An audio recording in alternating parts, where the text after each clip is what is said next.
Ser podcast.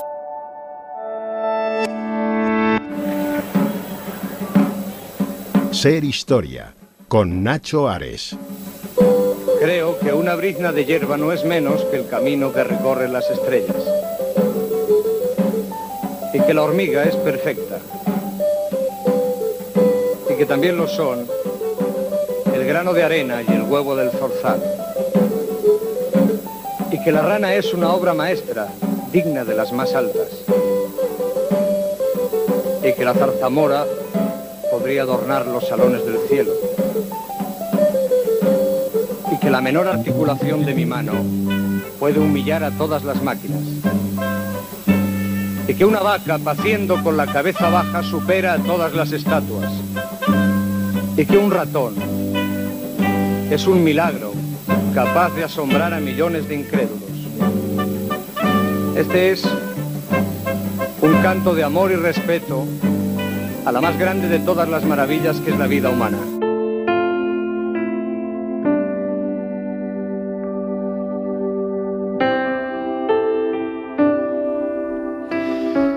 Comenzamos este nuevo programa de Ser Historia y lo hacemos escuchando en la voz de Joan Manuel Serrat en una vieja grabación que hemos recuperado del archivo de Televisión Española. Un poema. Estaba declamando un poema de uno de los poetas estadounidenses más conocidos, más populares. Y mira que la poesía pues quizás no tiene mucho predicamento, ¿no? Por desgracia, en relación a otras facetas de la literatura, de la escritura. Walt Whitman, el autor de estos versos en inglés traducidos al castellano y recitados, como decía ahora, por Joan Manuel Serrat, nació en el año 1819 y falleció en 1892. Fue un verdadero transgresor en ese siglo XIX tan conservador y tan quieto en muchas facetas de la vida cotidiana de Estados Unidos, ¿no? En donde precisamente por esa transgresión y por esa forma de ver la vida fue capaz de adelantarse a cosas que hoy nos parecen absolutamente modernas, contemporáneas, recién inventadas, pero que no, que ya Walt Whitman desarrolló hace más de 130 años.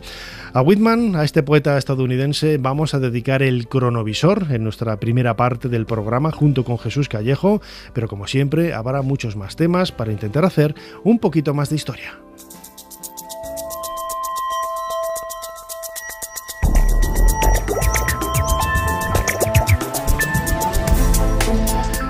Bienvenidos a Ser Historia. A lo largo de estas 13 temporadas en Ser Historia hemos hablado no solamente de arte, historia, arqueología, hemos hablado de literatura, de música, de cine, de poesía también, como en este caso, ¿no? La figura de Walt Whitman, este poeta transgresor, como yo lo definía ahora en la introducción del programa, va a ser el protagonista de nuestro cronovisor junto con Jesús Callejo.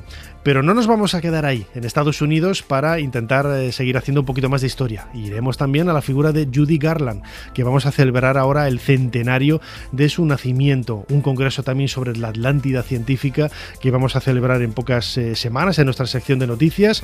Y viajaremos también a la historia del tango, con la figura de Carlos Gardel, uno de los personajes más carismáticos y al mismo tiempo misteriosos del primer tercio del siglo XX.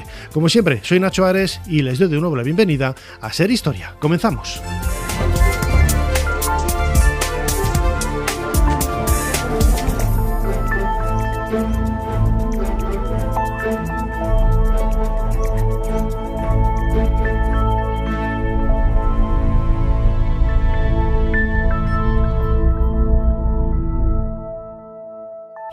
Jesús Callejo, una semana más, bienvenido de nuevo a Ser Historia. ¿Qué tal, Nacho? Pues una semana más, aquí, encantado, y esta vez hablando de uno de mis poetas favoritos, ni más ni menos. Sí, de él no hablas en tu libro, he visto cosas que no creerías, ¿no? No, de él no, porque creo que era norteamericano y aquí hablo casi todo de gente de España. No, es que lo quería recordar. La semana pasada hablamos de él. Vamos a tratar algunos de los temas que se mencionan en este nuevo libro de Jesús Callejo, He visto cosas que no creerías, publicado por La Esfera. ese nuevo programa Ser Historia Plus que vamos a hacer en Podimo a partir del mes de julio, que ya tenemos un montón de cosas preparadas con esa sección No lo creerás, en donde yo daré fe de algunas cosas increíbles. Pero como bien decías, Jesús, vamos a dedicar al cronovisor a uno de tus escritores preferidos, Walt Whitman, un autor estadounidense nacido en 1819, fallecido en 1892 y que marcó una época, ¿no?, como sucede siempre, todos los artistas transgresores, los que rompen un poco con la normalidad, son los que acaban siendo los más populares y los más reconocidos, ¿no? Y este fue transgresor, para bien y para mal, porque ya sabes que por entonces él sobre todo fue poeta también. Escribió alguna que otra novela, una conocida y otra que se ha encontrado recientemente, pero sobre todo fue poeta, sobre todo fue autor de un libro, Hojas de hierba, de un libro que además estuvo reescribiendo continuamente hasta prácticamente el último día de su vida. Eso nos pasa a todos los que escribimos algo. Sí, pero tanto como él yo creo que no, porque él cada vez que hacía una edición, además la primera edición corre por su cuenta, ¿no? Tiene que pagarla, la edita, la maqueta prácticamente lo hace todo. Luego comentaremos algunas curiosidades, porque fue rompedor también en eso. Fíjate que él, cuando publica ese primer libro, Hojas de hierba, lo publica de forma anónima, no quiere que aparezca su nombre, pero es la primera vez en la historia de la literatura, por lo menos de la que yo tengo constancia, donde aparece su foto en la portada, cosa que era algo imposible, incluso pues algo como de mucha vanagloria que el autor apareciera ahí. Entonces, bueno, que él empieza a romper normas de este tipo, y no solo rompe en esto, en el autobombo y la autopromoción que él se da, y luego comentaremos, en fin, algunos de sus recursos, sino que lo que hace es una cosa llamativa y rompedora. Hace el verso libre. Hasta en ese momento, cuando alguien escribía poemas, pues hacías sonetos, o hacías alejandrinos, o hacías cualquier método de poema que estuviera a tu alcance, y además ahí se demostraba si eras un buen poeta o no eras un buen poeta, porque no solo consistía en dar un mensaje, sino que además estuviera métricamente bien planificado. Bueno, pues en este caso hace el verso libre. Por eso se le considera padre de varias cosas. Primero, es el primer poeta de la democracia en Estados Unidos, es el padre del verso libre y también es el padre de la moderna poesía americana, porque desde entonces muchos poetas vieron en él, pues como un referente. Dicen, bueno, pues si este hombre lo hace y además lo hace bien, ¿por qué no lo vamos a hacer nosotros? Entonces se quitaron un poco ese corsé literario. Es decir, si yo tengo que escribir un poema, ¿por qué tengo que someterme, ¿no?, a ese a esos principios básicos de la métrica y en función de lo que tú quieras escribir, sea un romance, ya te digo, sea un soneto o sea un cuarteto, da igual.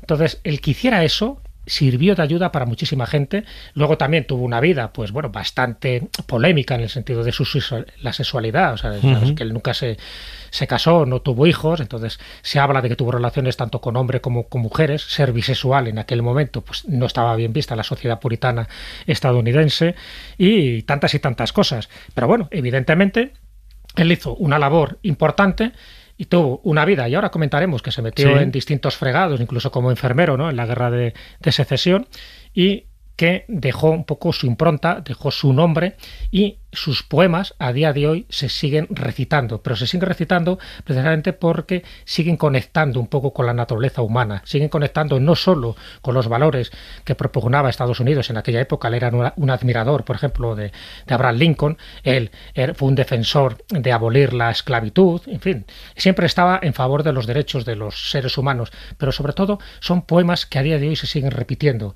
y mucha de su popularidad, qué curioso, Nacho, surge un poco de la película del Club de los Poetas Muertos, cuando dice, mi capitán, ¿no?, que además es un poema que está basado en la muerte y es una elegía hacia Abraham Lincoln, que él admiraba muchísimo, ¿no? Bueno, pues todos esos poemas que en algunas de las películas se siguen recitando es lo que le ha encumbrado, ¿no?, a un personaje que es más que un personaje, es un mito, y es todo un referente para muchos de los poetas que luego siguieron un poco su trayectoria. Bueno, pues como siempre, Jesús Callejo, crononauta, tenemos el teclado preparado delante de nosotros para comenzar este viaje en el tiempo. ¿Cuál es la fecha que nos propones en esta ocasión? La fecha es el 18 de enero de 1882.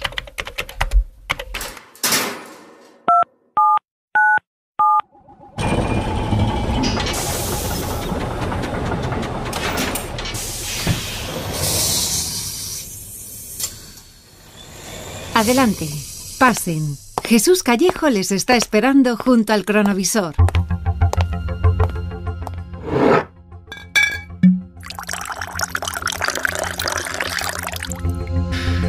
Jesús, fíjate, imagino que por la edad, la fecha, uno de los protagonistas es Walt Whitman, donde estamos, y el otro personaje también por las fotos, ¿no? Yo creo que es Oscar Wilde.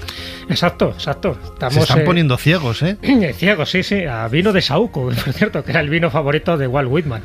Bueno, Walt Whitman ya le vemos un poco achacoso, en fin, en este momento tiene 63 años, en fin, su barba blanca, esa pose, ¿no?, de maestro, de casi de gurú.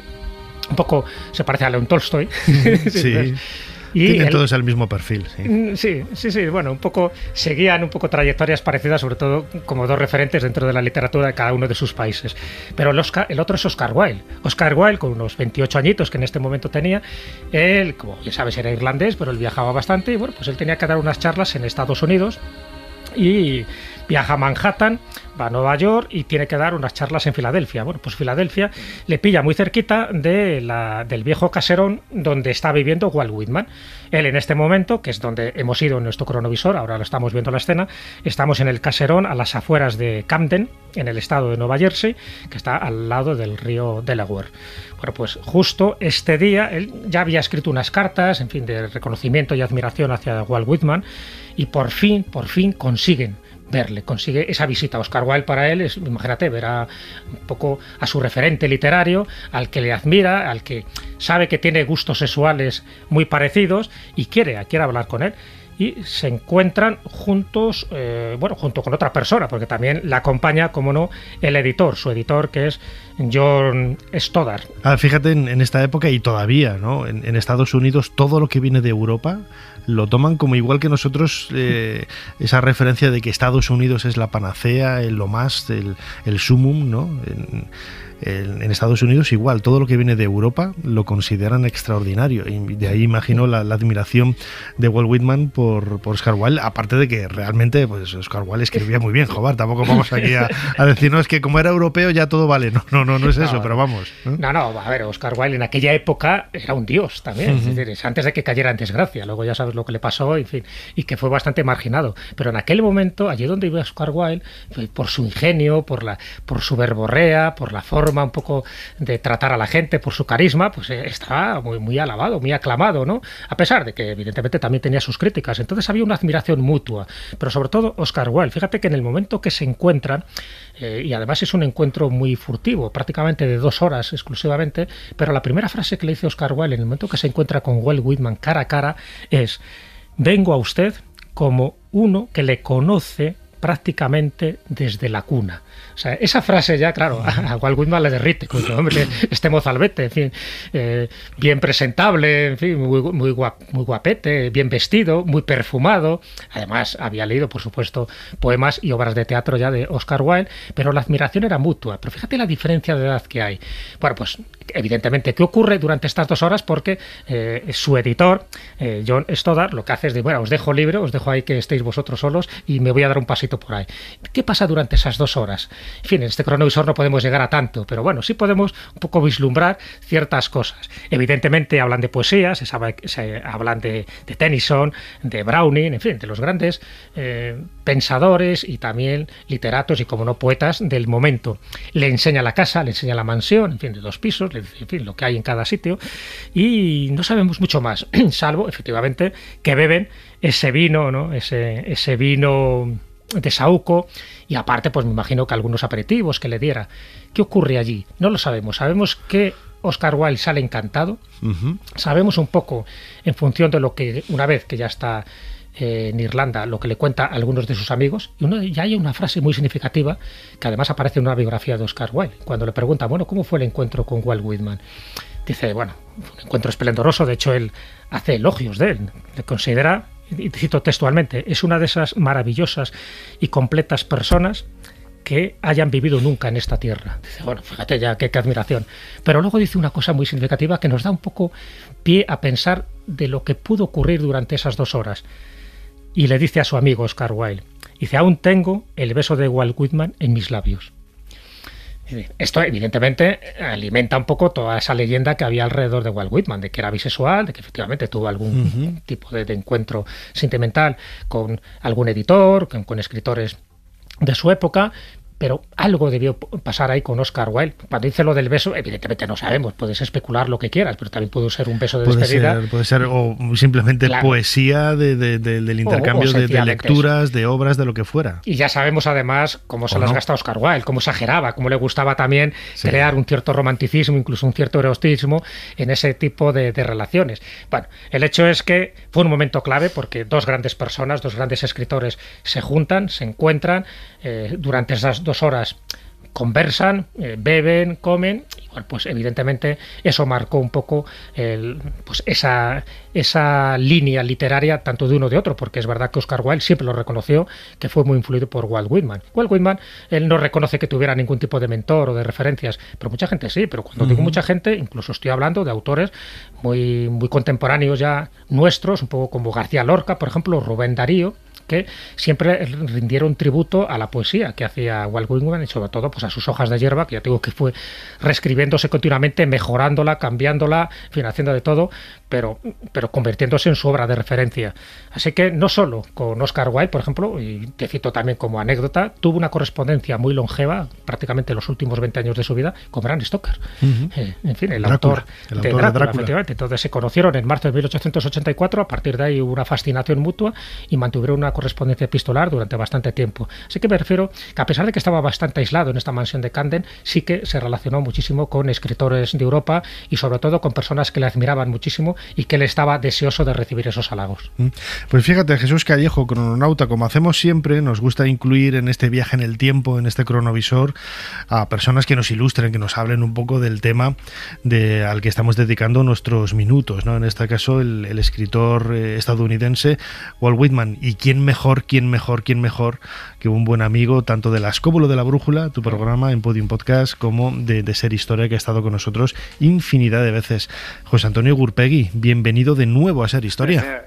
Hola, muy bien. Encantado como siempre de estar en tu programa y con Jesús y contigo, por supuesto.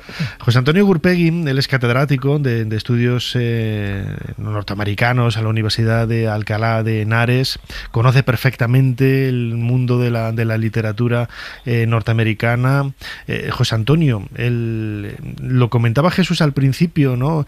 Quizás ha llegado en masa al gran público fuera de Estados Unidos la figura de Walt Whitman por esa película El Club de los Poetas Muertos.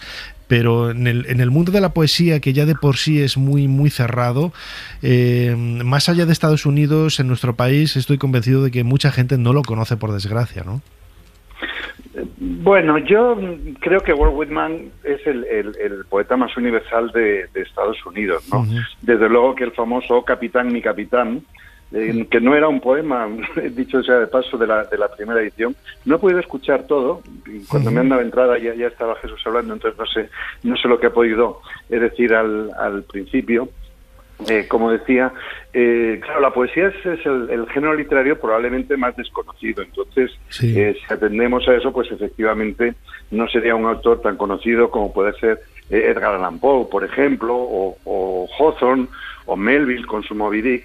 Pero bueno, Whitman es un autor universal bastante conocido. Si he llegado a escuchar, por ejemplo, la influencia que hablaba Jesús, que ha tenido en Lorca, que efectivamente lo ha conocido en la Oda a Whitman, ¿no? Y bueno, yo creo que es el poeta más universal de Estados Unidos y más reconocido.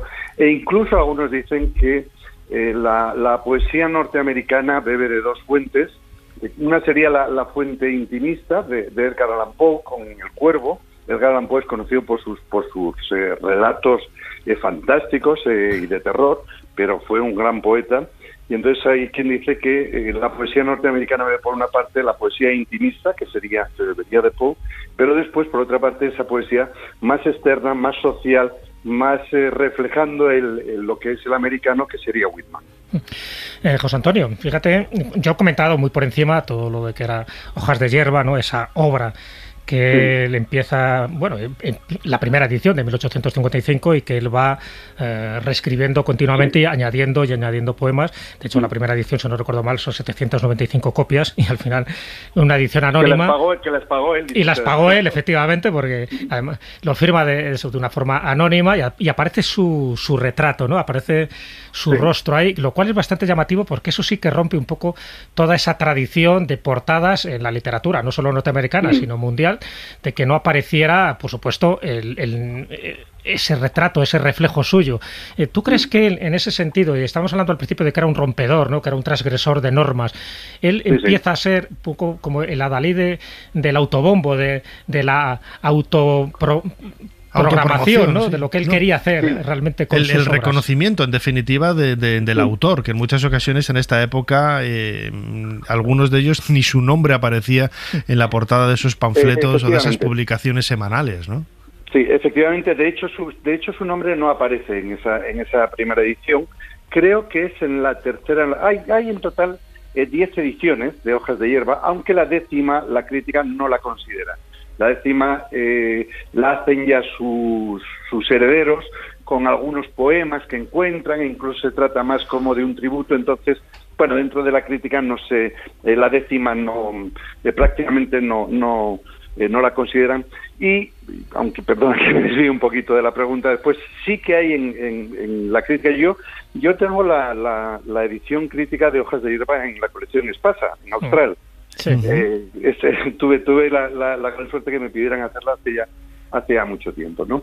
Bueno, entonces en la crítica hay un debate de cuál es la edición verdadera y la auténtica que se debe considerar, porque son distintas. No es únicamente que en cada edición fuera añadiendo poemas, sino que algunos los retocaba, otros los quitaba, etcétera. Hace un poco Whitman se parece mucho a otro escritor norteamericano muy bien conocido por todos nosotros, que se llama Washington Irving.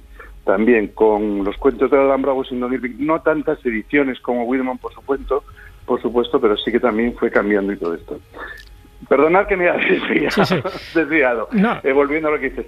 Sí, efectivamente, lo del nombre de la edición que estábamos hablando, aparece esa fotografía tan incluso rompedora, como decíais, en la que él tiene así el sombrero ladeado, una mano en la cadera, la otra en el bolsillo, una mirada tanto indolente de la poesía de un joven rebelde, ¿no? Que es lo que él quiere expresar. Y efectivamente el tema de la firma, él va a ser el primero que va a comenzar con este tipo de juegos en cuanto al nombre, en que si aparece su nombre, pero aparece su fotografía en este caso, que después será seguida con los modernistas, con los primeros modernistas, estoy pensando por ejemplo en E. Cummings, que es un poeta también norteamericano, publica sobre todo creo durante la década de 1940, 50, se pone entonces muy de moda el poner la firma pero en minúsculas. Firmar, por ejemplo, Cummings, todos sus poemas aparecen, pero aparecen en minúsculas, ¿no? Y entonces, sí, efectivamente es la figura del poeta, ¿no? ¿Quién es el poeta y qué es el poeta? Claro. Que es de lo que se trata.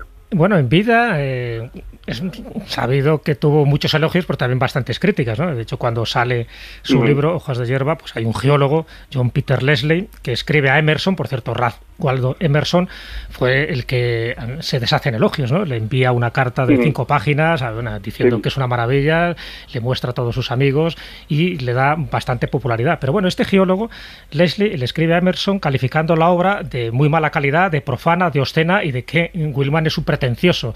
En fin, y luego tiene elogios. Hay un elogio muy significativo que me gustaría un poco saber tu opinión, como ediciones que has hecho de lujo, ¿no? Tanto de los cuentos de la Alhambra, como tú lo has comentado, como de las aventuras de Huckleberry Finn, de Mark Twain. Entonces, Harold Bloom, por ejemplo, compara la obra de Walt Whitman, que está muy por encima de Moby Dick o de Huckleberry Finn. Es decir, ¿tú estás de acuerdo en esto o exageró un pelín este hombre?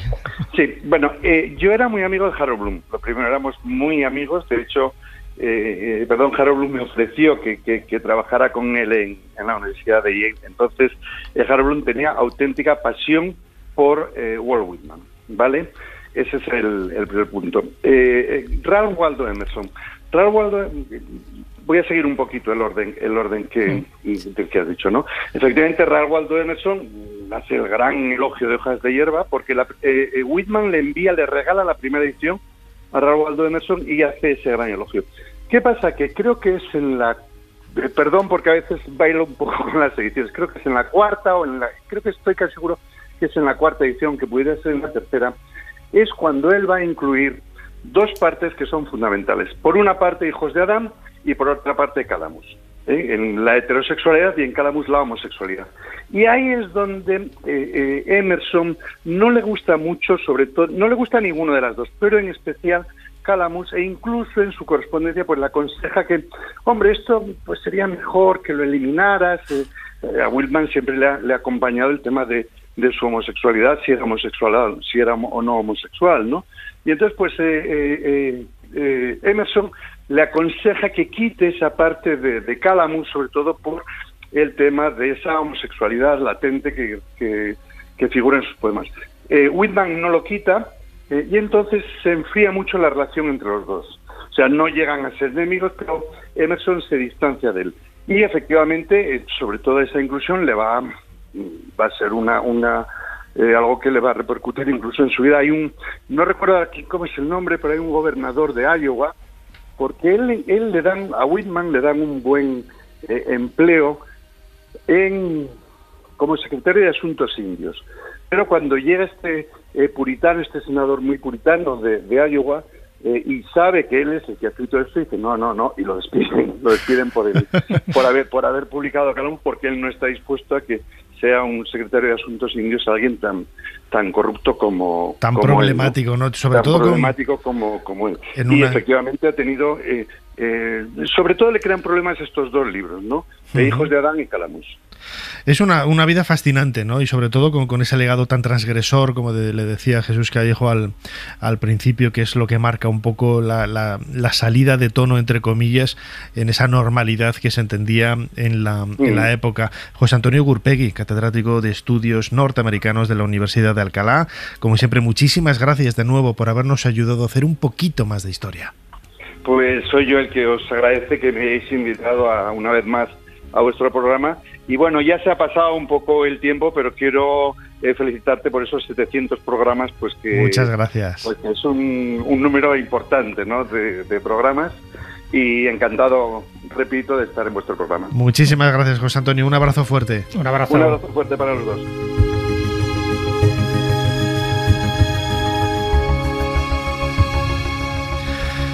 Jesús, todavía sigue coleando el eco de los 700 programas. Y lo que queda. Y lo que queda, desde luego que sí. Qué majo, qué agradable es José Antonio Gurpegui. Yo recuerdo, lo he comentado muchas veces, pero la primera vez que vino al programa, que le invité por uno de los cursos que estaba haciendo en una universidad de verano, estaba, no te exagero, es catedrático, emocionado como un niño, todo nervioso, porque iba a conocer a Nacho Ares, el locutor de su programa favorito, que seguía fielmente todas las semanas, y eso me emocionó, y desde entonces somos muy amigos. La verdad es que somos muy amigos, ¿no? Nada, es una gran persona, aparte de un gran erudito, se lo sabe todo de Norteamérica. Y bueno, él estaba hablando precisamente de uno de los aspectos más transgresores, que lo reseñaba yo un poco, ¿no? Incluso se le ha llegado a acusar de pornografía, ¿no? La obra de Walt Whitman, en realidad, lo comentábamos, ¿no?, en una sociedad victoriana, en Inglaterra, totalmente conservadora en Estados Unidos, todo lo que se saliera de esa normalidad, del mundo de Mujercitas, casi, ¿no?, de la novela de Mujercitas, todo eso era pornografía. Yo creo que fue mal interpretado. Cuando tú lees ahora Hojas de hierba, te encanta, porque ves que son poemas que se acercan muchísimo al ser humano, a la naturaleza humana. De hecho, es un canto a la vida, Hojas de hierba. No solo habla un poco del nacimiento de la democracia en Estados Unidos, que también lo hace, ¿no? No solo habla de la grandeza del hombre cotidiano, pero también un poco del hombre cósmico. Porque también, para entender un poco Hojas de hierba y para entender un poco por qué le prestó tanta atención, hizo tantas revisiones, hay que entender un poco sus ideas religiosas. Él era deísta. Claro, un deísta, ¿qué es? Él creía en Dios, pero no creía en ninguna de las religiones convencionales. Sí. Él sabía que había un Dios, se llame como se llame, que había creado el mundo, que había creado la naturaleza, pero él no participaba de ceremonias, de rituales. De ninguno, no era católico, no era anglicano, por supuesto.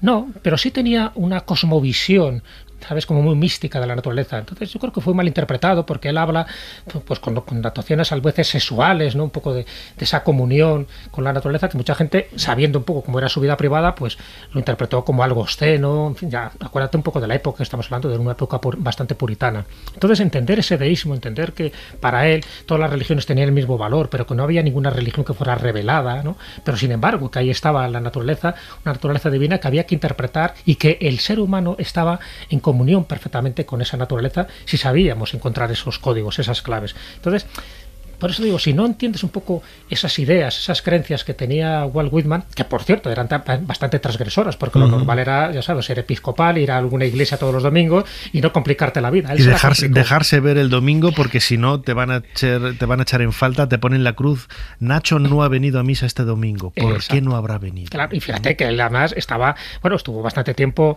en Nueva York, pero muchos de los sitios donde él visitó eran pequeños pueblos. Él estuvo de maestro, de profesor, además un maestro bastante blando, porque parecía que aprobaba con facilidad, y estuvo en 9 sitios distintos siendo profesor. Luego fue tipógrafo, él hizo de periodista, en fin, hizo de todo un poco para sobrevivir, para ganarse la vida. Y hizo de enfermero, sobre todo en la Guerra de Secesión, en esta guerra civil americana, por supuesto en el bando de la Unión, porque él quería que se aboliera por fin ya la esclavitud, que le parecía una auténtica aberración y que iba en contra precisamente de esos sentimientos humanos que él manifiesta en sus obras. Y luego hay un dato bastante significativo, muy poco conocido, bueno, 2 datos te iba a decir, que él fue un poco el precursor del fitness. Luego se ha descubierto relativamente hace poco, escribió artículos en un periódico, por supuesto, en este caso no anónimamente, sino con seudónimo, donde te daba normas para que tú disfrutaras de la vida, o sea, un ejercicio saludable que tú tenías que hacer. Y luego, si quieres, te comento algunos de esos principios, ¿no? Son artículos que tienen un título genérico que se llama La salud y el entrenamiento masculino. Qué bueno. De 1858. Esto se ha conocido hace muy poquito, y lo que hace es que da una serie de consejos, de dietas, de ejercicios, en fin, incluso del aseo, de la belleza, del calzado, del sexo, de lo que tienes que hacer para tener una vida saludable. Y solo te leo un par de ellos que me parecen bastante significativos. Sí. Haz 3 comidas diarias. Entonces te explicaba un poco por qué, ¿no? Practica 1 hora de ejercicio cada mañana. O mejora al aire libre que en un gimnasio. Por ejemplo, uno de esos ejercicios, coge una piedra y lánzala, ¿no? Dice que eso fortalece un poco el músculo y también la puntería. O no pases mucho tiempo con mujeres, pero sí con amigos. Con lo cual ya un poco se veía sus tendencias. O por último, déjate barba para no resfriarte. Claro, él lo hizo, ¿no? Porque él decía que la barba, y además, y que te pusieras calcetines también, calcetines de algodón, porque para dormir, porque eso te ayudaba muchísimo. Y la protección de la barba era porque era una protección sanitaria para la garganta. O sea, este tipo de cosas, que evidentemente no firmó con su nombre, porque posiblemente hubieran corrido gorrazos si llegan a saber que es Walt Whitman, era un columnista de fitness.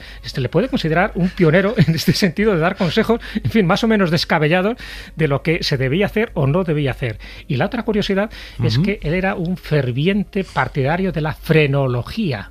Anda. La frenología en aquel momento, ahora está considerada una pseudociencia, pero en aquel momento estaba considerada, en fin, como algo muy importante, algo totalmente innovador y casi revelador. El estudio de la forma de la cabeza. Claro, porque era, ¿no?, el estudio de la personalidad humana en función de la forma que tenía el cráneo. Sí.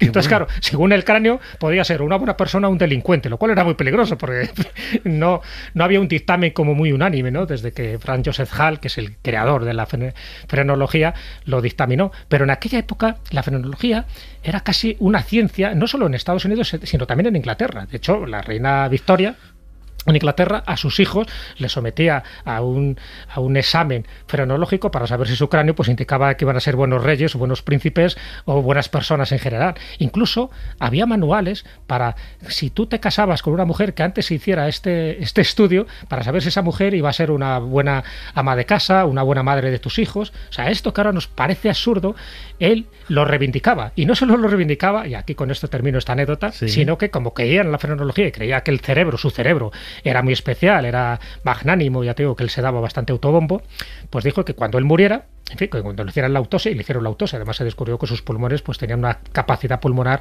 muy baja y que por eso tuvo problemas respiratorios. Pero su cerebro lo dona un poco a una sociedad médica para que se estudiara y para que vieran que realmente era un genio. Con la mala suerte de que al médico principal de esta sociedad se le resbaló, cayó al suelo, lo pisaron y fue al cubo de la basura. lo mantuvieron en secreto durante años porque no querían avergonzarse de que el cráneo de uno de sus mejores hombres de Estados Unidos acabara en la basura por una indiscreción o por una incompetencia o por una chapuza. En fin, estas cosas que no se saben mucho de él, hoy por hoy se saben y también hay que reivindicarlo, y un poco también nos da idea de la personalidad que tenía nuestro querido Walt Whitman. Desde luego, un personaje que yo he descubierto en este cronovisor junto con Jesús Callejo, del que solamente había oído hablar, no había leído el libro de Hojas de Hierba, y además me voy a hacer con la edición de nuestro invitado José Antonio Gurpegui, publicado en Cátedra, para seguirlo con más detenimiento, ¿no? Porque me habéis convencido de que hay que leer cosas de Walt Whitman, que fíjate, es uno de los argumentos que nos escribe mucha gente, ¿no?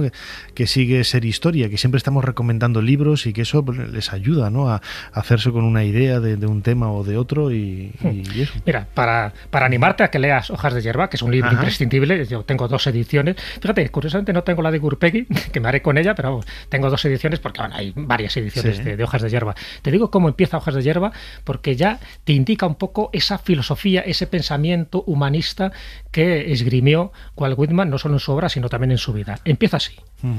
Me canto a mí mismo, y lo que yo acepto, tú aceptarás, pues cada átomo de mí también es parte de ti. Ese es el inicio, así que a partir de ahí ya te das cuenta de que es algo diferente, no está haciendo una elegía al amor, es algo distinto, por eso digo que es muy panteísta, es muy místico, es muy deísta, pero para entenderlo hay que saber un poco esas peculiaridades de su vida personal que, como ves, pues bueno, como todo prohombre, pues tiene sus luces y sus sombras. Esta es la figura de Walt Whitman de 1819-1892 que hemos tratado aquí en este cronovisor junto con Jesús Callejo. Como siempre, Jesús Callejo, crononauta, una semana más. Muchísimas gracias por habernos ayudado a hacer un poquito más de historia. Un placer, como todas las semanas. Nos vemos, si te parece, la próxima semana. Sí.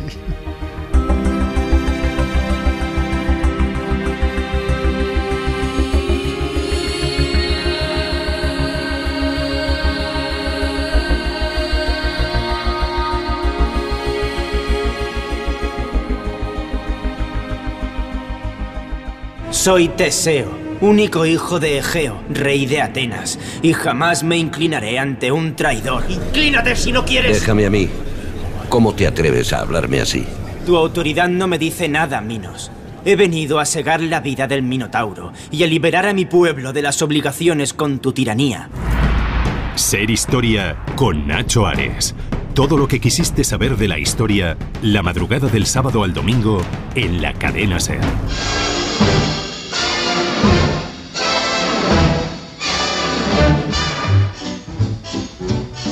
Forget your troubles, come on, get happy. You better chase all your cares away. Shout hallelujah, come on, get happy. Get ready for the judgment day. The sun is shining, come on, get happy.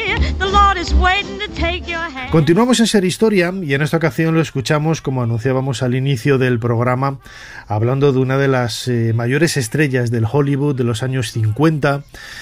Una carrera, como sucede con muchos otros compañeros del sector, que se inició pues en la más tierna infancia, así dio el salto a la popularidad universal y me atreveré a decir que también, como sucedió por desgracia con muchos otros compañeros, no sabemos por qué circunstancias, ahora intentaremos conocer un poco de su vida, pues acabó pues no de la forma menos amable, ¿no? Me estoy refiriendo a Judy Garland. Escuchábamos ahora un fragmento de esa canción Summer Stock del año 1950, y todo ello viene a colación de que estamos celebrando el centenario. El 10 de junio del año 1922 nacía Judy Garland, y qué mejor manera que hacerlo de la mano de un libro que acaba de ver la luz, El universo de Judy Garland, cuyo editor de Notorious Editores, Guillermo Balmori, como siempre ya nos atiende al otro lado de esta conexión cibernética. Guillermo Balmori, bienvenido de nuevo a Ser Historia. Muchas gracias por contar conmigo otra vez. Siempre es un placer estar contigo y con estos diálogos que mantenemos tú y yo. A mí por lo menos me gustan mucho, así que muchas gracias. Fíjate, lo comentaba ahora, ¿no? La figura de Judy Garland es muy común, ¿no? A otras grandes estrellas del mundo del cine, tanto en sus inicios, en la etapa de éxito y luego la decadencia y el olvido y bueno, pues esa desaparición tan oscura, ¿no? Judy Garland se hizo muy popular en el año 1939 con esa película El Mago de Oz, donde saltó al estrellato con 16 años. Pues sí, la verdad es que tiene, como dices, mucho en común con muchas estrellas que pagaban esos precios tan altos, ¿no? Por ese sistema de Star System, del sistema de estrellas, que las explotaba hasta, digamos, dejarlas exhaustas y luego las tiraba cuando no les hacía falta. Pero fíjate tú que yo creo que de todas ellas, probablemente, y esto no es porque estemos hablando de ella, es que es algo objetivo, probablemente sea el caso más triste de todos, ¿no? El caso de mayor explotación, el caso de una vida desde el principio hasta el final, digamos que desgraciada, aunque toda esta gente también tiene, lógicamente, épocas y temporadas gloriosas de felicidad, pero es muy, muy trágica la vida de ella, ¿no? Porque ella nació en una familia que ya estaba vinculada, ¿no? al mundo del espectáculo, lo que quizás también le abrió un poco las puertas, o por lo menos tener el gusanillo, ¿no? Por cantar, por bailar, por actuar delante del público. Sí, ella nació, como dices, en una familia que tenía, no eran artistas los padres, pero sí que tenían un teatro, y sí que eran artistas, o pretendían más bien ser artistas, sus dos hermanas mayores. Ellas formaban el trío de las Gun Sisters, y ella tuvo, decías tú, la suerte, no sé si la suerte o la desgracia, de nacer en este entorno, porque la madre, digamos que era la típica madre que se realizó en la hija y fue la primera causante de todo el desaguisado. No se puede entender ese final tan trágico que tú dices sin ir al principio, tan absolutamente trágico, con solo decirte que la madre lo que hacía era, para mantenerla, digamos, a la niña muy pequeña, estamos hablando de 5 años, 6 años, 4 años, la mantenía, como la niña no daba de sí porque era muy pequeña y no podía aguantar los shows a altas horas de la noche, la daba estimulantes para que pudiera seguir, y cuando la niña se iba a ir a la cama estaba tan excitada que la daba calmantes para que durmiese. Eso a diario, en todas las sesiones diarias. Y ahí empieza el drama, claro, de ella.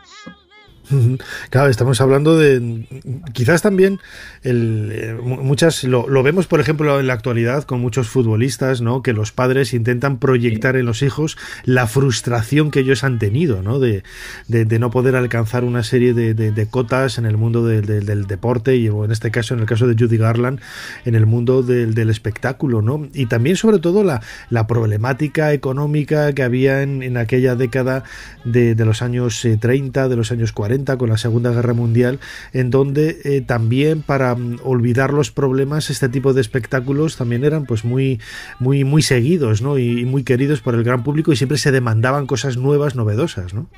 La verdad es que sí, yo nunca había pensado yo esto de equipararlo con los futbolistas, pero tienes toda la razón. Yo creo que hoy en día sería un poco, sería eso, ¿no? Hemos pasado de las madres a los padres y de las niñas a los niños, en cierto modo, porque sí que tiene ese paralelismo. Sí, es verdad, además, fíjate, todo lo que dices de esa época de que se buscaba ese entretenimiento y que se permitía este entretenimiento, que hoy en día a lo mejor no se permitiría explotar hacia unos niños, desde luego no se podría, ¿no? Y sobre todo también lo que decías tú un poquito, que es que la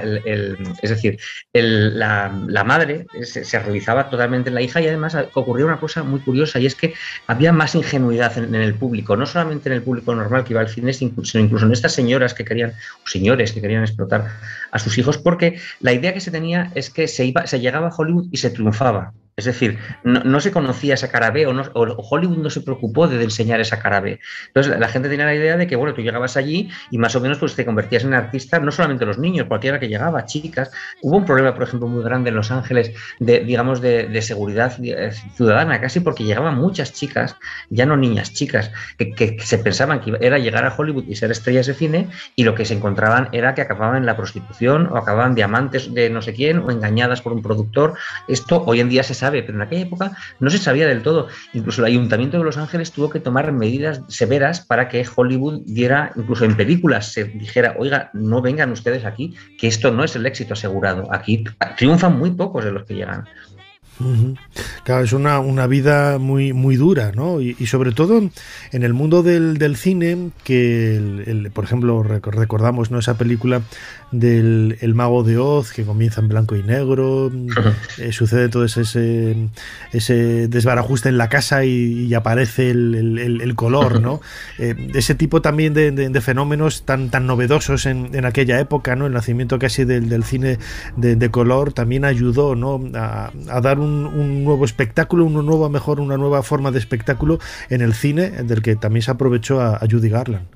Sí, bueno, ten en cuenta que El Mago de Oz es de 1939, como tú muy bien has dicho, considerado el mejor año de Hollywood. 1939 es el año de Lo violento se llevó, es el año de La diligencia, es el año de Ninotchka, de Tú y yo, de Boyes, es decir, podríamos estar disfrutando un montón de Caballeros en Espada, un montón de películas, y ese Technicolor no es la primera película en Technicolor, ni de las primeras siquiera, pero sí que es el año en el que el Technicolor, digamos, florece y ya está tan perfeccionado y tan bonito, ¿no? El color del Mago de Oz no es un color normal, es un color maravilloso, como de sueño, ¿no? Como de caja de bombones, diría yo. Es precioso, y estas innovaciones, claro, que causan este éxito, que además tú fíjate que El Mago de Oz es hasta que ella hace El Mago de Oz, que por cierto no querían que la hiciese, querían a Shirley Temple, que tenía una edad quizá más apropiada. Ella tenía 16 años cuando hizo El Mago de Oz, me refiero a Judy Garland, por lo cual tuvieron que enfajarla bastante para disimular sus pechos, ¿no? Que ya tenía, y tuvieron que ponerle aquellas trenzas y tal. Yo creo que sí que, claro, queda un poco demasiado mayor quizá para el papel, pero sí que es verdad que tenía esa mirada tan dulce, esa mirada tan tierna que ella tenía, pues hace que el papel sea un éxito, ¿no? Esa mitad ingenua que en el fondo ya tenía. Pero fíjate, 2 años después de hacer El Mago de Oz, se casa por primera vez. O sea que tú fíjate la diferencia, ¿no? De niña a poder casarse, ¿no? Estamos hablando también de la aparición en su vida de Mickey Rooney, que es pues casi una vida paralela, no con tantos altibajos, pero desde luego pues la típica vida, ¿no? El típico desarrollo de estrella infantil que luego se convierte en un gran actor. Insisto, ¿no? En ese momento en donde el cine era una de las vías de escape más importantes para intentar dar la espalda a esa realidad tan turbia que había en Europa en los años 40 con la Guerra Mundial, en Estados Unidos también. Hemos dejado atrás un poco, ¿no? la crisis económica en Estados Unidos, pero no eran los mejores años, ¿no? desde el punto de vista económico, y aparecen estas estrellas, ¿no? Como Mickey Rooney, que también marcan un poco la vida de Judy Garland. Efectivamente, como tú dices, además en Estados Unidos se unió la Gran Depresión, como decía, con la Guerra Mundial, y todo el tiempo se necesitaba escapismo, ¿no? Estamos hablando casi más de 10 años de escapismo, lo que se necesitó.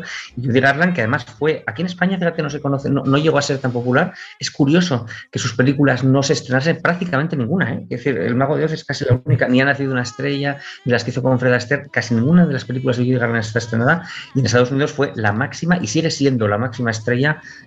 Para muchos es la estrella más completa que ha habido en Estados Unidos, y hay auténtica adoración por ella. Mickey Rooney, como tú dices, ella empezó como pareja de Mickey Rooney, y Mickey Rooney era la estrella y era la chica de Mickey Rooney, ¿no? La compañera de Mickey Rooney. Al final cambiaron las tornas. Mickey Rooney también tuvo una vida, como tú decías, apuntabas, muy desgraciada, en el sentido de que pasó de ser la estrella número 1 cuando era jovencito y cuando hacía gracia, pero como era más bien bajito y cuando empezó a crecer ya no gustaba tanto, fue bastante dramático. Se conoce mucho el caso de Judy, no se conoce tanto el caso de él, pero los dos fueron muy, muy dramáticos. Era esta fábrica de triturar, ¿no? Era el Star System, en el cual pues tenían esos contratos leoninos insoportables, que sí que es verdad que gracias a esos contratos crearon las mayores estrellas del mundo, pero que también crearon los mayores, se conocía como la colonia de los esclavos más ricos del mundo, ¿no? Que era lo que eran ellos. Les guiaban toda la vida privada, incluso tenían que hacer lo que ellos quisieran, lo que el estudio quisiera hacer con ellos. Sí, me recuerda, yo tengo varios amigos que son árbitros de primera división, y me dicen que, no voy a dar nombres, pero me dicen que no han encontrado en el mundo personas más tristes y más alejadas de la realidad que muchos de estos futbolistas que se les admira y son archimillonarios, pero que en realidad no tienen prácticamente nada, ¿no? Y bueno, pues es una forma quizás de entender la vida de Judy Garland, que estamos ahora recordando ese centenario. Estamos hablando con Guillermo Balmori, editor de Notorious Editores, que acaba de publicar el universo de Judy Garland. Guillermo, después de hacer el Mago de Oz, Judy Garland siguió haciendo trabajos ya como mujer adulta. Yo no sé si el Mago de Oz fue el tope, ¿no? Y después fue cayendo poquito a poquito, o esa década de los años 50 ya para casi desaparecer en los años 60 no tuvo tanto eco, no tuvo tanta importancia como había brillado, ¿no? en épocas anteriores. El Mago de Oz es la película que la encumbra. Hasta entonces había sido, como decías tú y como comentábamos, la chica de Mickey Rooney en películas de Mickey Rooney, y el sí. Mago de Oz es la película que la encumbra, es un exitazo, y a partir de ahí la Metro-Goldwyn-Mayer se da cuenta de que tiene un potencial tremendo en ella y empieza a explotarla muchísimo. ¿Cuál es el problema de ella y de la Metro y de toda esta historia de ella? Habíamos hablado de las pastillas que le daba la madre, ¿te acuerdas? Para estimulantes y luego para dormir. La Metro-Goldwyn-Mayer, que no sabía esto, ella tenía un problema de gordura, tendía a estar gordita, ¿no? A rellenita. Y la Metro-Goldwyn-Mayer le puso a régimen, pero no funcionaba después del Mago de Oz, me refiero, cuando la quería convertir ya en estrella adulta, como tú has dicho. Ella tenía siempre el complejo de que no era tan glamurosa como las grandes divas de la época, ni tan bella, porque no lo era realmente, como Lana Turner, Joan Crawford, Greta Garbo, todas las grandes divas de la Metro-Goldwyn-Mayer, las grandes estrellas. Entonces querían, digamos, pasarla por ese tamiz y como vieron que las dietas no dan resultado, le dieron bencedrina, que era para adelgazar. No sabían que la madre seguía con su régimen de pastillas, mezclando las 3 pastillas. Fíjate qué cóctel, ¿no? para hacerla. Entonces, sí que es verdad que después del Mago de Oz, durante los años 40, en los primeros años 40, es una estrella muy reclamada, muy, digamos, está en la cumbre, se casa además con Vincente Minnelli y tiene a su hija Liza Minnelli, ¿no? No hay que olvidar que es esa época, digamos, gloriosa de ella. Dura muy poquito, dura muy poquito precisamente porque esta mezcla que está haciendo de medicamentos llega a un momento en el que a mediados de los años 40, finales ya de los años 40, estalla y la tienen prácticamente que ingresar, porque eso ya la olla ha estallado, ¿no? De toda esa mezcla que han hecho. Además, también lo decías ahora, ella se casó en el año 1945 con Vincente Minnelli y era ya su segundo matrimonio, y recordemos que en esta época tenía ya 23 años, pero ya se había casado 2 veces. Increíble. Así que también desde el punto de vista personal se le resistía un poco la felicidad, ¿no? Para que luego, en definitiva, tú lo conocerás mejor, yo no sé si eso tenía su reflejo en la pantalla. La verdad es que más que resistirse la felicidad, hicieron que se le resistiera, no le permitieron, ¿no?, ser feliz. Fíjate que el primer matrimonio que ella tiene, que como decíamos antes se casa con 18 años, ni su madre ni la Metro-Goldwyn-Mayer querían que se casara porque querían que diese esa imagen de jovencita virginal, de jovencita casi de niña que empezaba a ser mujer, y eso chocaba totalmente. Le impiden el matrimonio, ella se va a Las Vegas a casarse, incluso, fíjate, le hacen abortar, cosa que ella no deseaba bajo ningún concepto, porque si tiene un hijo, la madre le hace abortar también, porque si tiene un hijo, esa imagen que ella tiene ya se destroza totalmente. No pueden vender la imagen de chica jovencita, virginal, teniendo un hijo. Esto es traumático para ella. Luego llega Vincente Minnelli. Vincente Minnelli es otro trauma también para ella, porque Vincente Minnelli todo el mundo lo consideraba gay. Todo el mundo. Y decían, había un chascarrillo en la Metro-Goldwyn-Mayer que decían que iba más maquillado que las actrices, ¿no? Decían. Sí, y entonces decían, pero ¿cómo te vas a casar con Vincente Minnelli si Vincente Minnelli es gay? No sabemos si era gay o era bisexual o qué era, pero lo cierto es que se casa con él, se casan los dos enamorados. Fíjate, una cosa muy bonita que le hacía Vincente Minnelli, ella se enamora de él, primero porque la entiende muy bien entre toda esa maraña de gente que lo único que quería era explotarla, y segundo porque por primera vez se da cuenta que un director, la dirige él en Cita en San Luis, la saca guapa en pantalla. Esto es muy importante para ella. Se preocupa de que ella salga favorecida y guapa en la pantalla. Y se enamoran. Y sí que es verdad que esto acaba fatal, porque después de unos años ella le descubre a él con un hombre en la cama. Es la típica cosa que llega a casa antes del tiempo y lo pilla con un hombre en la cama, y nada más ver esa escena, en vez de ir a por él, lo que hace ella es irse al cuarto de baño y se intenta cortar las venas. Él va corriendo al cuarto de baño, lo impide. Pero tú fíjate, se casa, el primer matrimonio, fíjate cómo va, y el segundo matrimonio, a pesar de que tiene esa hija tan maravillosa, ¿no?, que es Liza Minnelli, pues fíjate cómo también se desarrolla, ¿no? Desgracia tras desgracia, por así decirlo. Y aún así yo creo que quizás la fuerza, ¿no?, que tiene el personaje histórico de Judy Garland es que fue capaz de aunar en una sola persona, pues no solamente esa belleza física, sino también esa dulzura de los personajes que interpretaba, la forma de cantar, la forma de bailar, la forma de gesticular. Era quizás el personaje idóneo, ¿no?, para lo que buscaba el cine en aquella época, los gustos de la época. Estoy totalmente de acuerdo contigo. Yo creo que has dicho una palabra que para mí es clave, no solo en ella, en casi todas estas estrellas, es la dulzura, ¿no? La dulzura. Marilyn no sería Marilyn sin dulzura, es sexy pero es dulce. Rita Hayworth no sería Rita Hayworth sin esa dulzura, y Judy Garland es la dulzura casi personificada. Ten en cuenta que luego incluso en la etapa de cantante, porque ella tuvo esta época de actriz, pero luego en los años 60 desarrolló una época de cantante con conciertos en el Carnegie Hall y a lo grande como a nivel de los Beatles o de lo que es una gran estrella de la música, y todo el mundo decía lo mismo, la gente que podía escucharla en directo y los que lo podemos escuchar en las grabaciones de aquellos conciertos, cómo transmitía ese sufrimiento, es decir, cómo te conmovía, ¿no?, en las canciones de ella. Tú escuchas una canción de ella y tiene algo que te conmueve, te lleva un poquito alegría, como tú decías, porque transmitía mucha alegría también, pero transmitía el drama y la tristeza y esa dulzura, ¿no? Toda esa mezcla que ella sabía transmitir en la canción, creo que es el secreto también del éxito de ella.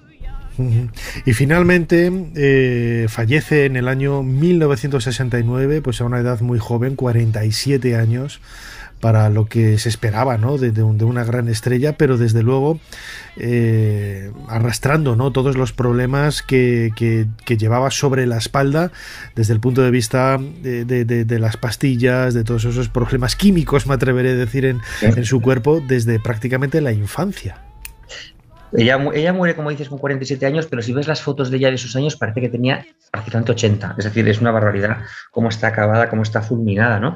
Tú fíjate, yo no sé si esto tú lo sabías, me imagino que algún oyente lo sabrá, que es que el día del fallecimiento de ella se produce, no el fallecimiento, el entierro de ella, el funeral de ella, porque ella muere en Londres, es trasladada a Nueva York, y el Día del Orgullo Gay se celebra por el funeral de ella. ¿Y por qué es el funeral de ella? Porque ella era un icono gay, y el momento en el que ella, ¿te acuerdas de estos incidentes de Stonewall que se llaman en Nueva York? ¿Por qué se dan estos incidentes? Se dan porque la comunidad gay, que era totalmente fan de Judy Garland, al día siguiente, durante el día de su funeral y al día siguiente, empiezan a reunirse, a aglutinarse, a sacar banderas a media asta en los balcones y a poner discos de ella a todo volumen por las ventanas, ¿no?, de los barrios de allí. Y la leyenda dice que, imbuidos por ese espíritu de Judy Garland y por esa unión que hace de ellos, la policía quiere disuadirles y dicen, no nos disuadimos, estamos rindiendo homenaje a nuestra diva, a nuestro mito, ¿no? Y de ahí es el Día del Orgullo Gay. Es decir, que se celebra, de cierto modo, por el funeral de Judy Garland. Sabes además que el Over the Rainbow es el que hace que la bandera gay sea la bandera arcoíris. Es decir, que es un mito totalmente, yo creo que va en aumento. Hay muchos mitos del cine que se van olvidando.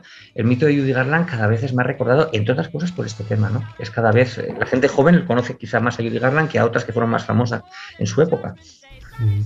En cualquier caso, fue una de esas grandes estrellas, iba a decir diva, no, me atrevería a ir un poco más allá, una estrella del mundo del espectáculo, del cine, de la canción, como decíamos, que nació el 10 de junio del año 1922, hace ahora 100 años, y que hemos recordado en este bloque de Ser Historia de la mano de Guillermo Balmori, editor de Notorious Editores, que acaba de publicar precisamente para recordar ese centenario de Judy Garland un libro fantástico, El universo de Judy Garland. Como siempre, Guillermo Balmori, compañero, muchísimas gracias por habernos ayudado a hacer un poquito más de historia. Muchísimas gracias a ti.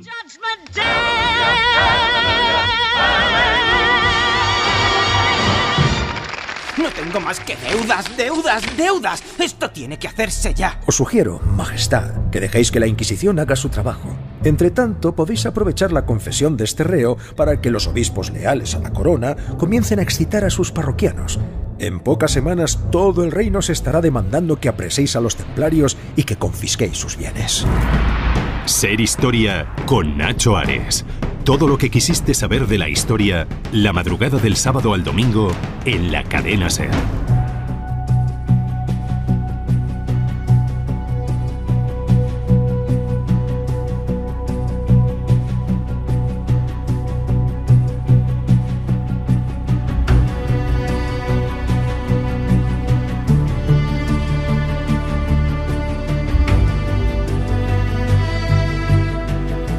Continuamos en Ser Historia y lo hacemos dedicando unos minutos a un tema que nos gusta por una doble vertiente. Por una parte, porque es un tema muy atractivo en sí mismo, y también porque es una noticia que dentro de pocas semanas va a tener lugar. Me estoy refiriendo a un curso que se va a realizar en la sede de la Universidad Internacional de Andalucía, en su sede, como digo, de Huelva, de Santa María de la Rábida. Un curso que tiene por título La Atlántida, bases para una aproximación científica a su estudio.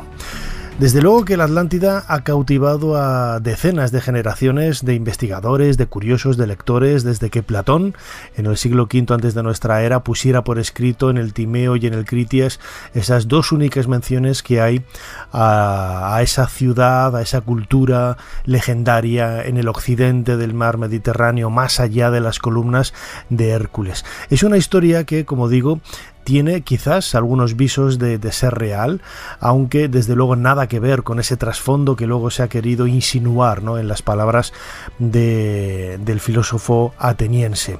Hemos hablado con una de las personas que va a estar encargada de una ponencia en este curso dedicado a la Atlántida. Él es un buen amigo de este programa, Antonio Penades, historiador, periodista y abogado. Le hemos tenido en varias ocasiones aquí en Ser Historia hablándonos de Heródoto, quizás su alter ego del mundo antiguo, y él va a participar como buen conocedor de la literatura clásica y de esas inquietudes y de esas curiosidades que suscita todo aquello relacionado con este continente perdido mencionado por Platón. Le hemos preguntado precisamente cuáles son las referencias que hay, qué es lo que buscaba Platón, hablándonos de algo que a simple vista, y todo parece decir que sí, es legendario.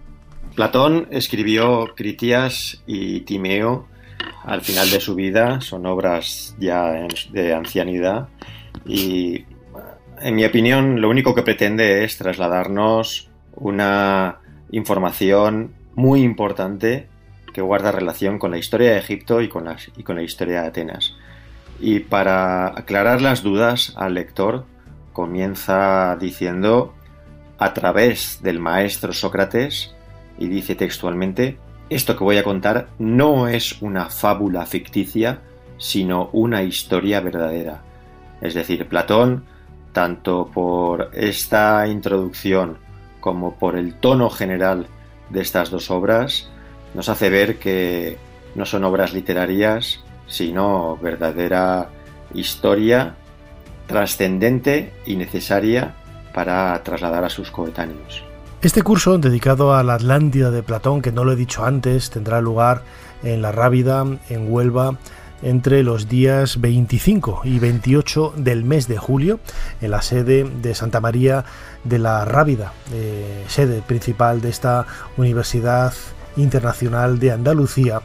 Bueno, pues marca un poco la historia, como digo, del pensamiento humano en las últimas décadas también, porque ha habido mucha profusión literaria al respecto de la Atlántida, ¿no?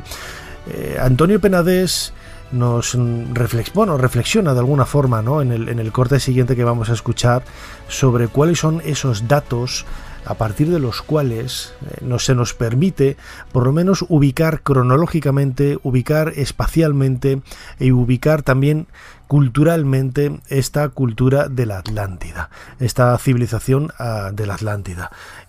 Siempre se ha pensado, ¿no?, que era una civilización muy adelantada para esa época clásica del mundo ateniense, pero claro, hay que pensar que es algo adelantado para un griego de la época de Platón. No estamos hablando de civilizaciones hiper sofisticadas con naves, con coches, con electricidad, ni nada parecido. Podía ser pues una cultura con la que tuviera quizás Grecia, la Grecia clásica, el sentimiento de estar ligeramente por debajo de ella, ¿no? Quizás por los logros no solamente tecnológicos, sino también los logros políticos, los logros sociales que se habían alcanzado. Antonio Penades nos responde, ¿no?, a esta pregunta: ¿qué datos hay sobre esa realidad histórica de la Atlántida? Sobre la Atlántida no tenemos certezas, lo que hace totalmente necesaria una aproximación científica desprovista de prejuicios. Según los indicios de que disponemos, que son muchos, habría que ubicar esta civilización en la Edad del Bronce final y, desde un punto de vista geográfico, en el extremo occidental del Mediterráneo. Y es que en la Edad del Bronce, como es lógico, dado que el bronce es la aleación del cobre y del estaño, pues aquella civilización que controlara las rutas del cobre y del estaño tendría el dominio sobre todos los demás pueblos de su entorno. El cobre está presente en muchos lugares del Mediterráneo, pero el estaño no. El estaño había que ir a buscarlo al noroeste de la península ibérica, a la actual Bretaña y sobre todo a la actual Cornwall, a Cornualles, en el sudoeste de Inglaterra, donde aún hay minas visitables que han estado en funcionamiento hasta hace bien poco. Los barcos que navegaban por el océano eran mucho más sólidos y resistentes que los que surcaban las aguas del Mediterráneo, y por ello esta zona del Mediterráneo occidental ha estado siempre especializada en la construcción de barcos. Esta pieza de la Atlántida es una pieza importante que nos falta en este puzzle histórico y que nos otorgaría la explicación al fenómeno de los pueblos del mar. Una explicación con la que aún no contamos. Este fenómeno que supuso la desaparición de la civilización micénica y del imperio hitita. Solo Atenas y Egipto fueron capaces de contener esta gran invasión, que aún los especialistas no se ponen de acuerdo si vino del norte, del sur, del este o del oeste. A mi entender, hubo aquí un ataque procedente del sur de la península ibérica que se vio interrumpido por un terremoto similar al de 1755 que devastó Lisboa, Huelva, Cádiz y todos los pueblos pesqueros de la costa sudoccidental de España. Este ataque se produciría a finales del segundo milenio, poco después de la guerra de Troya. Y bueno, son muchos los indicios suficientes como para crear una hipótesis y aproximarnos aplicando metodología científica, y por ello el curso que se va a celebrar a finales de julio en la Universidad Internacional de Andalucía, precisamente en Huelva, me parece muy necesario. Así es, entre los días 25 y 28 del próximo mes de julio podremos disfrutar de este curso La Atlántida, bases para una aproximación científica a su estudio, en la sede de Santa María de la Rábida de la Universidad Internacional de Andalucía. Y si queréis tener más información, como matricularos en el curso, cómo poder interactuar incluso con los profesores, con los encargados de esta actividad, no tenéis más que consultar la página web de esta universidad, unia.es. unia.es, que son las siglas de Universidad Internacional de Andalucía.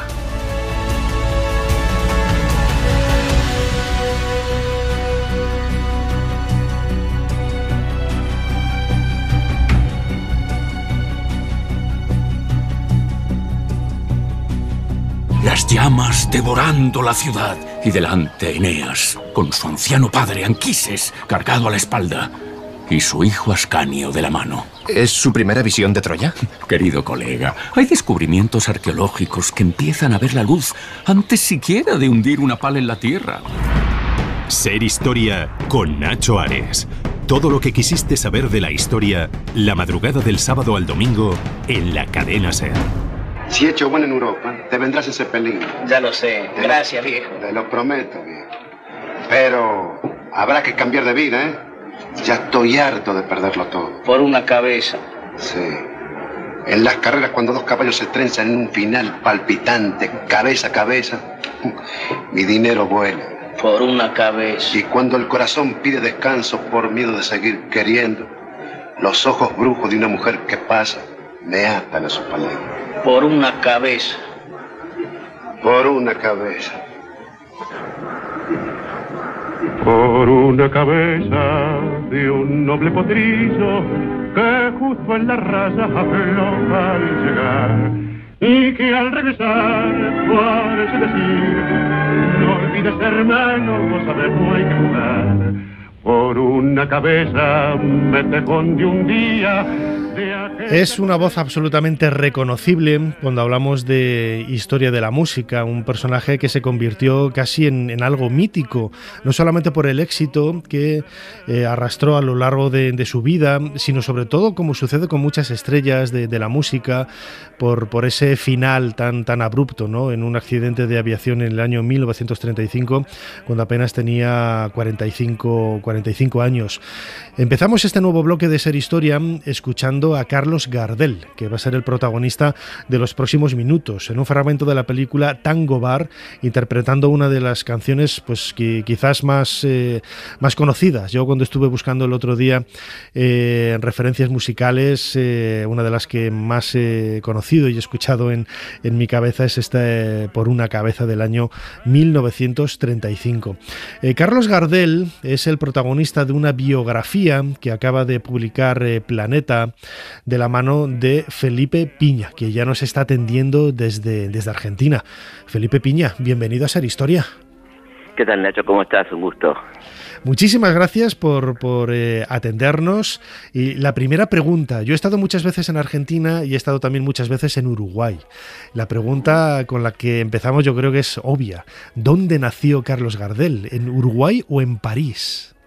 Nació en Toulouse, en realidad. Él nació en Toulouse el 11 de diciembre de 1890. Ahí están los registros. Sí. En el hospital de la Gran están los registros de nacimiento. Hijo de Berta Gardés y de un padre, Paul Lacerre, que la deja embarazada a Berta y luego desaparece. Ella es una madre soltera que debe enfrentar esa condición en un contexto, 1890, de señalamiento, ¿no? De lo que era una madre soltera en aquel momento, y por eso ella decide viajar con su pequeño hijo a Buenos Aires, ¿no? Ahí comienza la historia, y por eso Carlos dice, ante las preguntas, yo nací en Buenos Aires a los 2 años y medio, ¿no? Sí, ¿no? Ahí comienza su vida, ¿no? Qué bueno, la verdad es que es un guiño muy bonito, muy bueno. Él aprovechó no solamente, claro, la facilidad que tenía para cantar, para interpretar, para sumarse, ¿no? al mundo del tango, que precisamente en esos primeros años del siglo XX era un tipo de música que se había hecho muy popular, no solamente en Argentina, sino en otros lugares del mundo. ¿Cuál es el origen del tango? El tango es una conjunción, ¿no? de melodías que tienen que ver con lo afro, con lo europeo, lo italiano, lo español, que de alguna manera nace en los conventillos, que eran las viviendas populares argentinas destinadas a los inmigrantes, las casas de alquiler, las casas de inquilinato colectivas, y ahí donde comienza a surgir este tango que tiene reminiscencias de la habanera, que tiene reminiscencias de algunas canciones italianas y también de algunos ritmos afro como la milonga, por ejemplo, que en principio nace sin letra, o con letras poco aptas para menores, sí.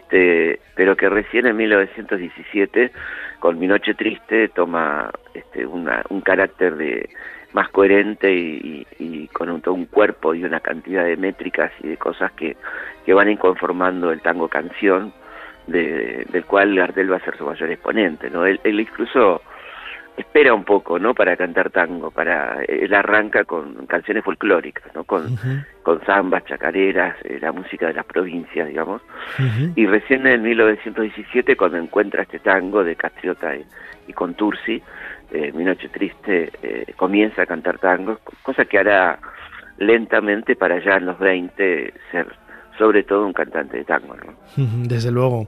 Le recordamos también en algunas imágenes el vestido de gaucho, ¿no? Porque le obligaban quizás también por ese origen argentino, que como decía un amigo, no es de donde se nace, sino de donde se pace. Él siempre estuvo vinculado a Argentina y por eso se sentía como tal, con toda lógica. Y como digo, él aparecía representado de gaucho, ¿no? Que es quizás también un poco la manera de proyectar esa imagen internacional de Argentina, un poco folclórica, ¿no? Como decías, esos primeros titubeos con el mundo del arte que él tuvo.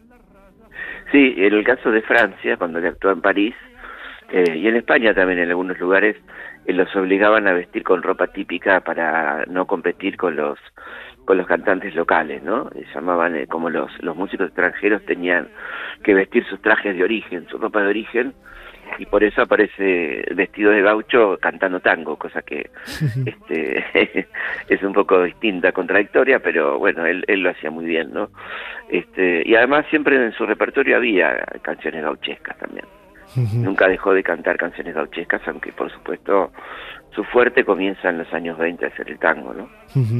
Una década, la de 1920, que imagino también en esa época de posguerra, ha quedado ya atrás la Primera Guerra Mundial, la revolución bolchevique también en la Unión Soviética. Recordemos también esos viajes que él hizo por Europa. Todo ello imagino que marcaría también, como sucede siempre, ¿no? Lo hemos visto aquí esto es un programa de historia, el marco histórico, la idiosincrasia que rodea a una persona es lo que le marca también, no solamente en su identidad propia, sino también en su proyección artística.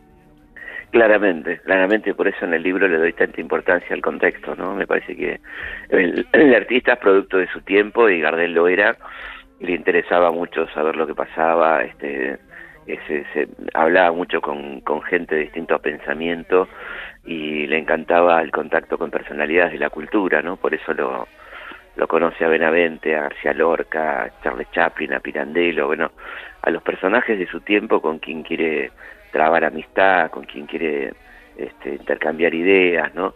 Y es una época, bueno, sí, muy particular, la de los 20, la posguerra, los años locos en algún caso, en otro caso años de reconstrucción, el auge del movimiento obrero en el mundo, la problemática social puesta de relieve en la poesía, en la pintura, los movimientos artísticos, y él le da mucha importancia a la cuestión social en su repertorio, ¿no? No solamente el tango habla de amor, sino también habla o desengaños o problemáticas personales, sino también de la cuestión social, ¿no? De la miseria, la desocupación, las huelgas, todo eso está también muy presente en el tango y en el repertorio de Gardel.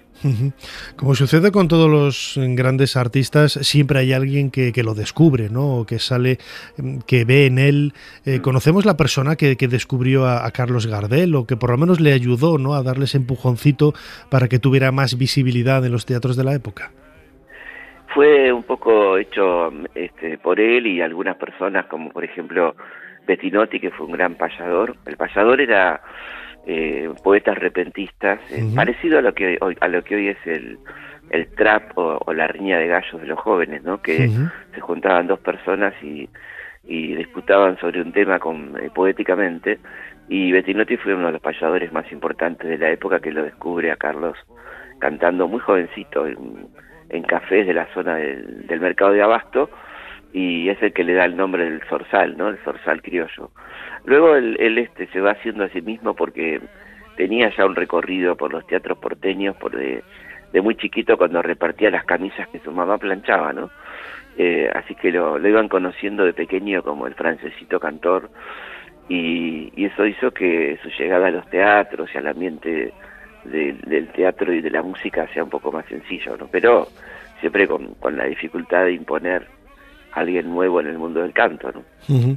Bueno, en los teatros y también en los cines, ¿no? Lo decía antes, estábamos escuchando de fondo la canción Por una cabeza, ¿no?, de la película Tango Bar del año 1935, y que marca un poco la película es del año 35, sí, un poco antes de... Filmada en el 34. Sí. Exactamente, su época de Nueva York, una época de las mejores de Carlos, tanto por la calidad que alcanza musicalmente, ya es un Gardel consolidado como actor, como cantante, por la calidad de los sistemas de grabación, ¿no? Escuchamos y de filmación, escuchamos a un Carlos mucho más nítido, y con un compañero de ruta extraordinario como Lepera, el autor de sus letras, que será una persona clave en su vida, en los últimos años de su vida, con canciones hermosas como Soledad, Por una cabeza, El día que me quieras, ¿no? Volver, esas melodías maravillosas, y ese Gardel en el cine, ¿no? Que será un éxito en toda América Latina, en España. Imagino que sería el cine, Felipe Piña, biógrafo de Gardel, en este libro Gardel, publicado por Planeta, imagino que el cine sería la plataforma de eclosión, ¿no? que le permitió a Carlos Gardel llegar a lugares donde, pues lógicamente, los medios de la época, hoy los artistas utilizan otras plataformas, ¿no? En Internet, o dar conciertos, ¿no? Las giras son mucho más profusas, pero en aquella época las giras eran los lugares donde iba, ¿no? Porque los medios de transporte tampoco permitían un avión para ir de un sitio a otro a una velocidad muy, muy veloz, ¿no? Pero el cine, imagino que lo que sumiría a Carlos Gardel en el top, ¿no? En el vértice de ese iceberg de la popularidad en aquella época. Totalmente, yo lo veía así. Él decía que quería dedicarse enteramente al cine, actuar menos, actuaba muchísimo, una cantidad de recitales impresionante, grababa mucho, ¿no? Grabó 890 canciones, con lo que era lo difícil que era grabar en aquel momento, me refiero al esfuerzo físico que implicaba, y él había decidido dedicarse fundamentalmente al cine y estaba fundando una productora en el momento del accidente, una productora en Argentina con proyección para todo el mundo de habla hispana, ¿no? Así que sí, él lo veía de ese lado y era una persona que hacía un marketing muy inteligente, ¿no? Recibía un promedio de 15.000 cartas mensuales, y él decía que había aprendido a firmar con las dos manos para poder contestar y mandar fotos a sus admiradoras en épocas que no había Instagram.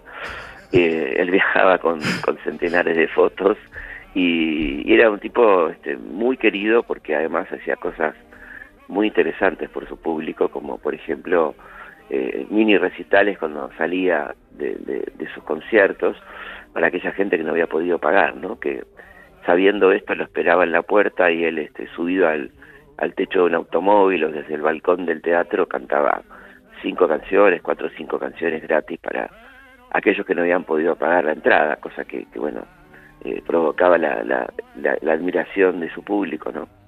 Eso le da un elemento humano que otras estrellas no tienen, ¿no? Que son más distantes, más alejadas y también conscientes de la realidad, ¿no? Del momento, que es una época también de lo que decíamos antes de posguerra, en donde hay mucha diferencia entre las clases sociales. No todo el mundo podía pagar una entrada para poder disfrutar de un recital, de un concierto de Carlos Gardel, y ese detalle de contestar las cartas, de mandar fotografías firmadas, de cantar gratis, ¿no? A la salida de los recitales, desde encima de un automóvil, de un coche o desde un balcón, eso da un elemento humano y de carisma muy particular, ¿no? Sí, además él tenía un particular afecto por los chicos de la calle, porque él había sido el chico de la calle de alguna manera en su infancia, sabía lo que era la pobreza, él irse a dormir tarde por vender periódicos o lo que sea, y siempre estaba atento a estas cosas, y hay muchísimas anécdotas de comprarle todos los diarios a un niño para que se vaya a dormir, o de invitar hay un caso que se da en Vitoria, ¿no? Que cuando él está de gira al País Vasco y un niño no lo reconoce, dice que está esperando, que le encantaría ir a ver a Gardel con su familia, pero que no tiene dinero. Entonces él se da a conocer porque llegó muy abrigado y dice: yo soy Carlos Gardel y te invito a vos y a tu familia a ver el recital. Y el chico le dice: sí, lo que pasa es que en realidad no tenemos dinero, y bueno, los invita al teatro, los invita a comer, y el chico le cuenta que su papá han perdido contacto con su papá en Buenos Aires, y él se compromete a cuando llegue buscarlo al padre, y esto lo hace a través de los medios, cuando llega de la radio y conecta a este hombre, bueno, le manda dinero a esta familia, una historia muy linda. Qué bonito. A partir de que se conmueve con la historia de este chico, que era la historia de tantos chicos en todas partes en aquel momento, como bien decís, de hambruna, de miseria, ¿no? Eso imagino que ayudaría no solamente desde el punto de vista artístico a encumbrarlo como un mito, ¿no? Y el otro día reflexionando un poco sobre la figura de Carlos Gardel, ¿no? Y también por el apego que tenéis en Argentina a este tipo de personalidades, que lo hemos visto hace relativamente poco con la figura de Maradona, en donde casi se ha divinizado, ¿no? Y se ha convertido en un mito, cada uno por sus facetas, uno como artista, como cantante, el otro como un extraordinario jugador de fútbol. Todo ello rodeó, en el caso de Carlos Gardel, de un halo casi sobrehumano, ¿no? Que luego también, bueno, pues tiene esos contrastes de que realmente luego, al contrario, era muy humano, ¿no? Por esas historias que nos acabas de contar, Felipe, pero el aspecto de la idolatría, ¿no? que rodeaba a Carlos Gardel, ¿él cómo lo veía? ¿Cómo se sentía cuando recibía todas esas cartas? Se imagino, pues con cosas desde lo más lindo hasta lo más escabroso, ¿no? ¿Cómo se sentía él? Él se sentía muy halagado, muy honrado, y cuando los amigos le decían, bueno, vos sos famoso, tenés todas las mujeres que querés, todo el mundo te quiere, y él decía, sí, pero básicamente lo quieren a Gardel, más que a mí, ¿no? Ya. Entendiendo que era como un personaje, ¿no? Como que era, él seguía siendo el Carlitos del Abasto, el Carlitos humilde, y nunca se la creyó, ¿no? Yo creo que él sabía muy bien quién era, negociaba muy bien sus contratos, era un tipo que hacía muy bien ese tipo de cosas, pero a la vez seguía siendo una persona muy humilde, muy querida por sus amigos, y para nada por encima de nadie, ¿no? Como actuaba con mucha humildad. Esto también lo valoraba mucho la gente, ¿no? La sencillez, la cercanía que tenía con el público. Y ya como última pregunta, Felipe Piña, autor de esta biografía publicada por Planeta Gardel, un mito se reinventa y crece aún más cuando desaparece de una forma trágica, ¿no? Imagino que debió de ser un shock para la sociedad del momento cuando en junio, creo que fue del año 35, ese choque de dos aviones despegando en Colombia, fue, ¿no? En Medellín. Sí, en Medellín. Sí, en Medellín, me acuerdo de haberlo visto en algún documental. Y se acaba, ¿no? Se acaba de la noche a la mañana, en un segundo está Carlos Gardel y en otro segundo ha desaparecido. Tal cual. Imagino que eso sería un shock para la industria musical de la época, pero también para millones de personas, ¿no? Sí, claro, fue un shock a nivel mundial, fue tapa de todos los periódicos del mundo, un accidente realmente dramático en donde no hubo ningún complot ni ninguna cosa rara como se dijo, porque también los periódicos querían vender más ejemplares, ¿no? Pero sí, fue un shock total para el mundo. Él tenía todo por delante porque él volvía de esa gira que terminaba en La Habana, pasando por México, estaba todo vendido ya, ¿no? Todos los teatros donde iba a estar. Volvía a Estados Unidos a filmar en inglés, por eso llevaba a un profesor español, el profesor Plaja, profesor de inglés, para perfeccionar su idioma. Iba a hacer un programa en la NBC, que ya tenía un programa en español que era exitosísimo, un programa de radio ya en inglés, iba a filmar en Hollywood y iba a hacer una comedia musical con Gloria Swanson en Broadway. Así que él esperaba, bueno, un Gardel que ya imparable, ¿no? Ya incluso en el mercado de habla inglesa, y este accidente, bueno, interrumpe todo violentamente, causando un dolor indescriptible, bueno, en muchísimos lugares, ¿no? Su velatorio, que tuvo 3 etapas, fue velado en Nueva York, en el barrio latino, donde pasaron miles de personas por esa casa velatoria de los Fernández, de una familia española, en pleno barrio latino. Luego un homenaje en Río, y en Montevideo un pequeño velatorio, donde pasaron miles de personas, pequeño digo por el tiempo, y el gran velatorio en el Luna Park, el estadio más grande de deportes y de música de Buenos Aires, bueno, que fue una verdadera locura, ¿no? Donde toda la noche de velatorio se cantó tango, se bailó, y bueno, más de 30.000 personas, 40.000 personas lo acompañan hasta el cementerio de la Chacarita, ¿no? Donde lo enterraron. Espectacular y apasionante la vida de Carlos Gardel, que podemos descubrir en esta biografía titulada Gardel, con esa portada tan divertida, ¿no? Que aparece él sonriendo y levantando la mano, y en una fotografía que nos acerca también un poco a la verdadera realidad que había detrás del artista, ¿no? Confirmando pues todos esos elementos humanos que proyectaba y de los que hemos hablado en esta charla con Felipe Piña, autor de esta biografía, como digo, Gardel, publicada por Planeta. Felipe, una vez más, muchísimas gracias por habernos ayudado a hacer un poquito más de historia. No, un abrazo grande y felicitaciones por el programa. Muchas gracias. Mil veces la vida, ¿para qué vivir? Cuánto desengaño por una cabeza. Yo juré 1000 veces no vuelvo a insistir, pero si un mirar me hiere al pasar.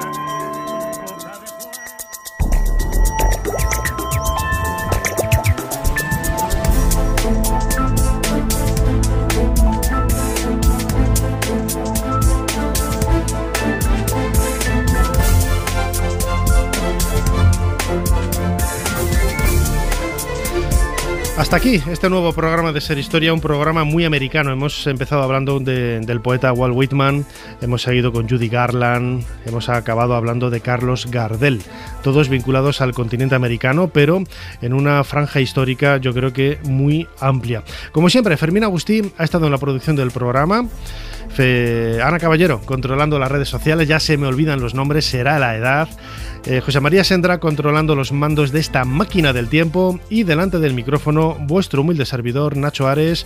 Les dejamos con más entretenimiento aquí en la cadena SER. Hasta la semana que viene. Suscríbete a Ser Historia. Todos los episodios y contenidos adicionales en la app de Cadena SER y en nuestros canales de Apple Podcast, Spotify, iVoox, Google Podcast y YouTube. Escúchanos en directo en la SER los domingos a la 1:30 de la madrugada. Cadena SER. La radio.